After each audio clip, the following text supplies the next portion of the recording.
ইয়া আইয়ুহান নাস ইন্না ওয়াদাল্লাহি হক। ওহে লোক সকল, আল্লাহর ওয়াদা এটা সত্য। আল্লাহর ওয়াদা সত্য এবং আল্লাহর ওয়াদা চূড়ান্ত।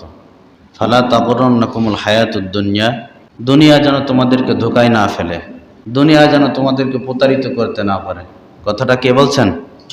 ওয়ালা ইয়াগুররন্নাকুম বিল্লাহিল গরুর, এবং তোমরা যেন শয়তানের ধোঁকায় পড়ে না যাও। এই আয়াতের ভিতরে আল্লাহ দুটি ধোঁকার কথা বলছেন, এক দুনিয়া, দুই শয়তান।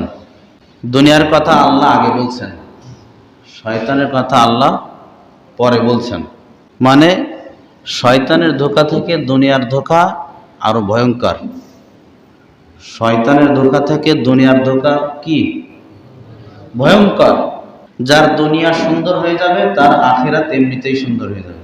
যার দুনিয়ায় ঝামেলা নাই, যার দুনিয়ায় কোনো সমস্যা নাই, অর্থাৎ যার দুনিয়া হবে